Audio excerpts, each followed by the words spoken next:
So here we are on the little plot tour. So this is at the left hand side of the allotment as you walk in. These are my first early potatoes, a variety called Swift, and they are just starting to actually form little flowers on them. Really happy plants. I cannot remember how long they've been in. It must be a month they've been in the ground now. I did have 2 frosts. Oh, the wind was just catching the mic there. I'll do this audio over. What I was saying was there was 2 really bad frosts that came on 2 consecutive nights, and what I did, I scraped the loose dry compost up onto the haulms. I put these old blankets on top of them and they survived it really well, not a problem. I have just seen a mare's tail, which I will pull up because I have one rule and it's never walk past a weed. I don't know if you can see that, but the stems on these are getting really thin now. So it just shows that the root is getting starved and that it's trying to get new plants up to grow its roots, but the root is really weak now. That's a good sign. It means we're hopefully getting rid of all the mare's tail. So these are second earlies. These are a variety called Ulster Prince, which I absolutely love. These, they're split there, and these are a variety called Charlotte. And we've got another bed there. We've got another bed of second earlies here. These were planted 2 weeks after these, so these 4 plants at the end were kind of leftovers from that. I've got it written down what they are. I can't remember. They might be Ulster Prince. I hope they are, because I prefer the Ulster Prince. They're a really nice potato. These are Estima potatoes, and these are, come on, Maris Bard. They're a lovely potato, Maris Bard. So under the plastic are my sweet potatoes, and I've put them in that tent, and I'm probably just going to grow them in that tent for the summer. We'll just see how the weather turns. If the weather turns really nice, I will take the plastic off and let them get some sunlight. Can't really show you in, well, I can show you in there. Okay, go on then. Go on, I'll show you in there. So there's my sweet potatoes, all growing away, really happy in there as well. God, they're doing well. They're putting new growth on. They've been in the pots in the tunnel way too long, but they're doing well. Do they need watering? No, they don't. That soil is lovely and moist under there. It's bone dry on the surface, but really moist underneath. So I'll just cover them back up. See, onto the next bed down, which is, okay, I'm not taking this one off, guys. I'll tell you what I'll do, I'll give you a peek in from the end, should I? There are cabbage white butterflies about today, so just got to be really careful. So this bed, at the other end you can see kohlrabi. Now in the centre there's a mixture. I think I've put some errant swede plants in here because the label fell out the tray. I don't think the cabbage and I don't think the collie, so I'm pretty sure there are a few swedes sort of growing this side of the kohlrabi. Then we've got a mixture of broccolis and we've got a mixture of cabbage and cauliflowers. Then I think these are collies on this end.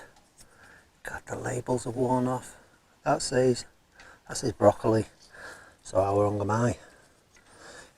Interplanted around the sides here is this little beetroot. So there's beetroot growing all the way down the sides of the bed, down each side. Right, oh God, there's 2 in there. Look at that. That one will have to come out, won't it? Definitely. Right.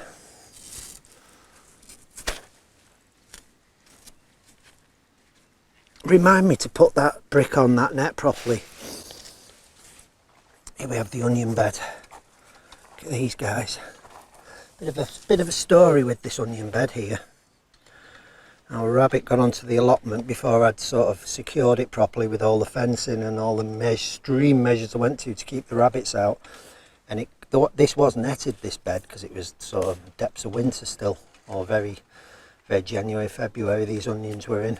It was netted over, and the rabbit came. It actually pushed its way under the net and got in here and dug a bloody big hole and started tunneling down the bed. and it actually dug and buried all these onions, which were really small at the time. They were maybe only 4 or 5 inches tall. So by the time I'd fill the hole in and sort of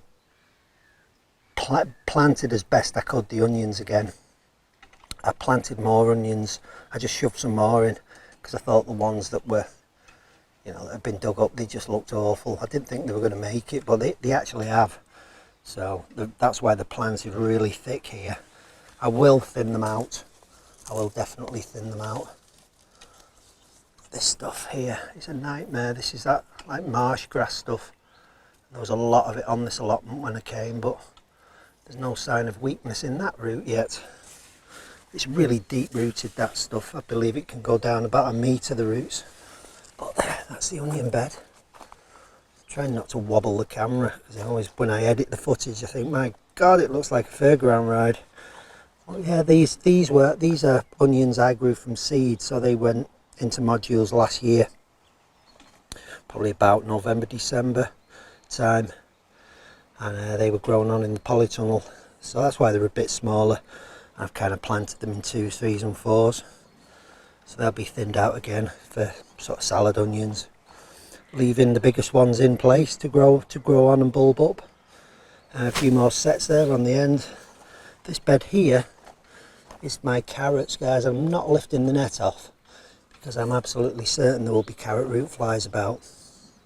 So I've planted rows of garlic in this bed, and I've planted the carrots between. I've sort of scattered the seed in about a 6-7 inch wide drill, and it's easier. I just find it much easier to sow the seed like that rather than in one drill. So I kind of scatter the seed about, and I'm going to have to go in maybe a week's time and just start thinning these out a little bit, and I'll choose a really still evening when the wind's not blowing hard, and I will spray the netting. I will spray all this netting and the plants with my garlic spray, which will hopefully mask the smell of me thinning the onions, but I'll do it in the evening when there's every likelihood that the carrot root fly won't be bombing around. Can you see in there?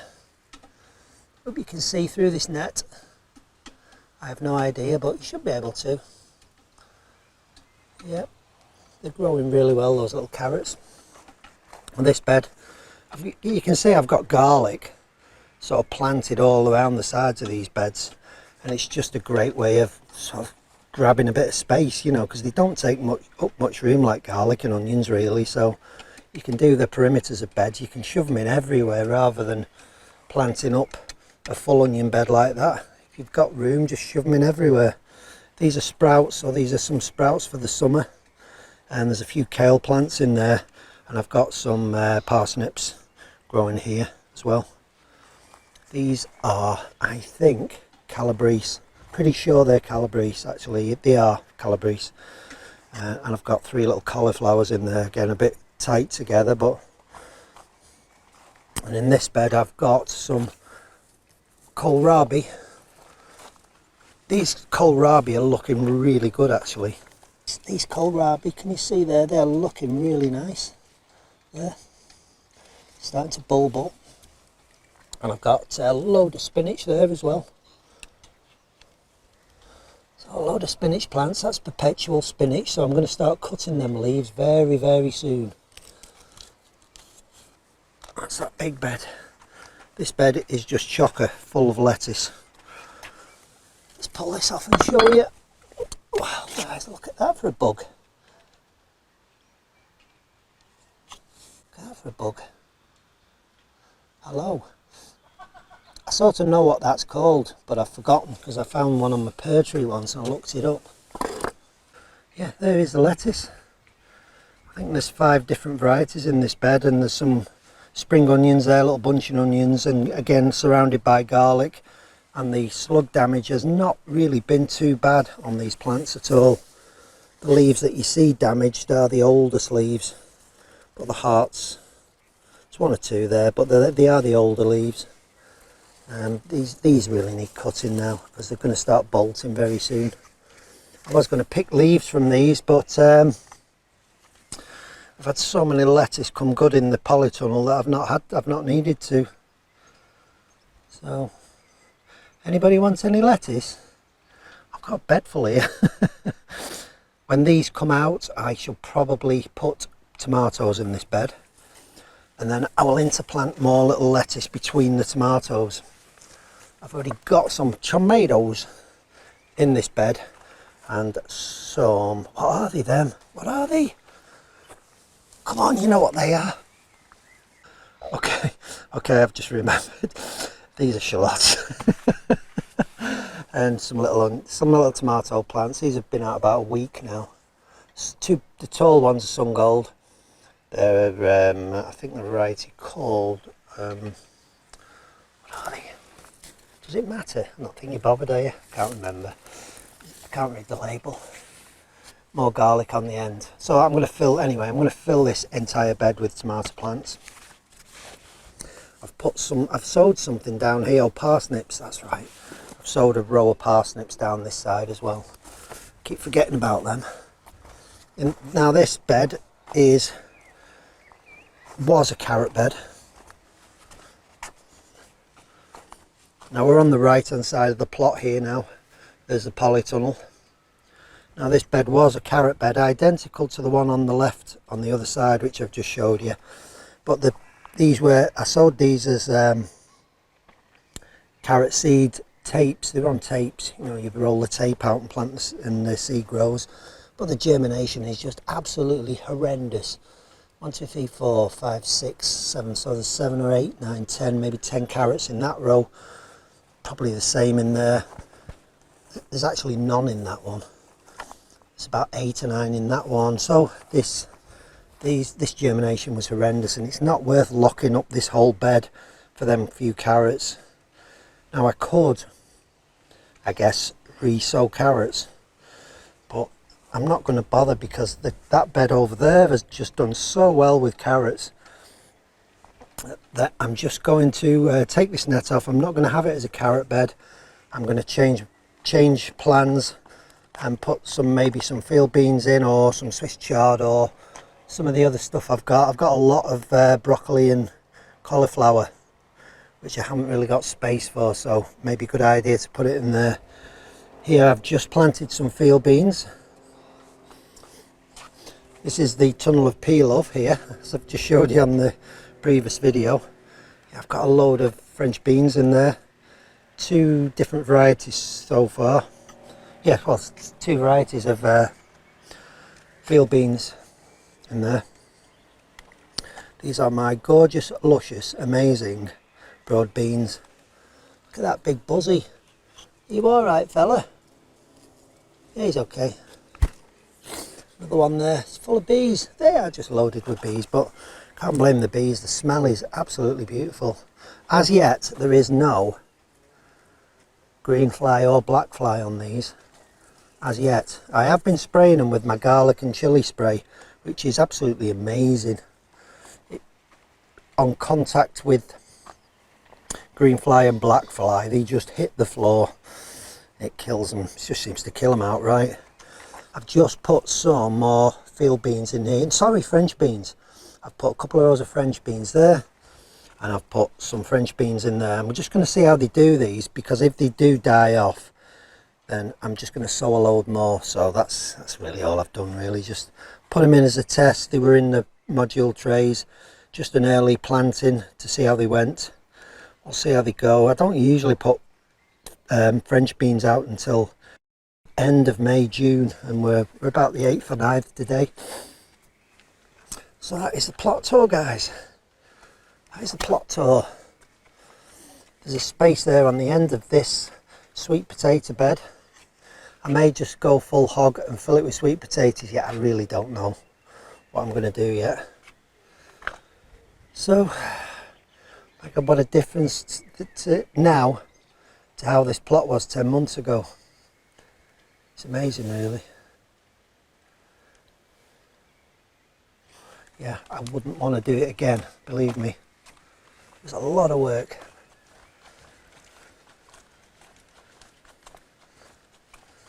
He who dares wins. This is another bed of potatoes. That's the sweet corn bed there. I've just done a video on planting some sweet corns.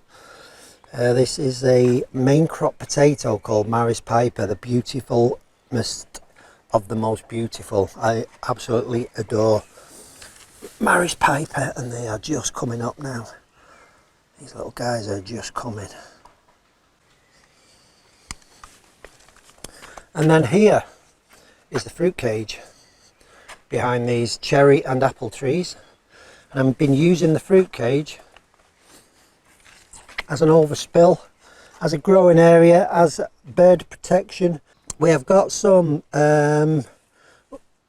rocket there. Rocket's not actually a lettuce, you know. I always thought it was. It's a herb, but there you go. Got some mystery tomato plants here. There are mystery tomatoes. Don't know what they are. They're just volunteers. So I've just shoved them in. I'm going to plant them outside and just see what we get off them. A couple of blackberries here, which were cuttings from my blackberry at home. These are the blueberry bushes. I've actually got blueberries. Yay, yay. Look at these little fellas. Beautiful. I've got blueberries. Yeah, that's the first year of them trees. Got them late last year. These are some of the peas. I put some peas in this tray here. The germination isn't good. They were a really old packet of peas, so yeah, a lot of them have rotted up, just rotted away in the pot, in the tray. So poor germination. We'll see. I'll just plant out the ones that have germinated. They are some more French beans there. We've got air indoors plants there, which she's going to put around the allotment as pollinators. There's another load of French beans there in that tray at the end. Got some leeks there, which are going to get just dotted in all around the plot. Some more sweet peas. These are sun gold tomatoes. These are going home. I'm going to grow these at home. Got another pack of lettuce there, just some spares to go in. These are broccoli. These are a few cabbage here, and these are Swiss chard, and they look like purple sprouting broccolis to me, and they are. So they need potting on them. Got to get them in some pots and get them out. Actually, I might just put them out, you know. I think I will. Here we are at the back of the allotment, and if the hot composted bit area is the engine room, this is sort of the sewer system. Oh my god, the smell. You're gonna see a lot of flies appearing in a minute. So that is the nettle and comfrey brew. It's more nettle than comfrey. And that is the waste veg brew. It's got just everything. Potato haulms, rotten potatoes, cabbage, collie, lettuce, bits of kitchen waste, potato peelings, just absolutely everything in that one. This one, oh my god, this one stinks. I was telling Sandy, Wiltshire man, Sandy's made his own brew up of nettles. It is amazing stuff, this, for feeding the soil microbiome, but the smell is just... If you imagine you find a dead badger at the side of the road that's been there 2 weeks, it's full of maggots, you throw it into a putrid sewer for another week, you pull it out and you hang it on the wall. This is kind of what this stuff smells like. So this bin is the charcoal. So I've made some biochar in here and charged it. There's not much left in there actually now. It's about 7 or 8 inches in the bottom, but I've been putting that on the beds just before I dress them with compost. I put that on, and it's just basically crushed charcoal. It's been soaking in something very similar to this for about 2 or 3 months now. So the charcoal is charged with life and nutrients. I'll show you the nettle one. Can you see the nettle one? It's got a white fungal crust growing on it. It's not been disturbed now for a few days. But oh my god, that stinks. That smells so bad. That's nearly ready now. It's been brewing about 3 weeks, that nettle tea. Whoo, wow. God, that smells. Yeah. Oh, see all the bubbles. So what I put in this was, I got some leaf mould and the soil from under a really old tree. So I scraped a little bit of the soil away, only, you know, about an inch deep. I just scraped it up, and I literally put 2 handfuls in this along with some leaf mould. Then I put about half a shovelful of the homemade compost in. I filled it with water and I just crammed it with a good handful of comfrey, but probably a wheelbarrow full of nettles. It was up here. As the nettles have rotted, it's sunken down. This feed, majority nettle, is a great nitrogen feed. So you don't have to worry about seeds either, because this will just kill the seeds dead. So the nitrogen feed is for the leafy plants. It gets the tops of the plants growing. The vegetable waste bin, I've also got a comfrey bin in the corner as well, just comfrey, but I made that 12 months ago or more, probably 18 months ago, and that is for the root vegetables. So for the carrots, for all the tomatoes, for the peppers, for everything like that. It really swells the fruits and the roots. The mixed vegetable one is just a general liquid fertiliser. But this stuff, I'm going to leave it another few days just so these stalks have rotted down a little bit more. Then I'm going to start feeding this onto the whole plot, and I'm going to put maybe 1 litre in a 10 litre watering can, something like that. So like 10 to 1, maybe more, maybe 15 to 1. I'll try it at 15 to 1 first, just to make sure it's not too strong. The trouble when you make these things is you just never know what the strength is, how much nitrogen you've got, how much potassium, how much of everything you've got in these feeds. So you're always better to err on the side of caution. Put a little bit on, leave it 3 or 4 days. If everything looks fine, if your plants look good, then sort of put some more in. So I've been making this for a long time now, this stuff. So because I don't know what this mixture, how strong the nitrogen is in this, I'm just going to put like a cupful in a watering can and try it. And if they're fine after a week, I'm going to put 2 cupfuls in, and that'll be as much as I'll put in, just 2 cupfuls. I won't really water the leaves. I'll try and get it on the base of the plants if I can, although you can put this on the leaves, it won't hurt them in any way. Plants will feed through the leaves. But definitely don't put this on when the sun is blazing, you know. Well, I can guarantee if I was to leave the lids off these, this would be covered in maggots in 3 days. That is how bad the smell is. Well, it kind of ran on a bit longer than I thought, that video, so I did do a tunnel tour. I'll split this video. I'll take you inside the tunnel. I'll show you what I'm growing and harvesting at the moment in there. Some nice stuff coming out. So that'll be in the next video, probably day or 2. Please like if you like. Thanks to my patrons, and I'll see you quite soon, guys. Bye for now.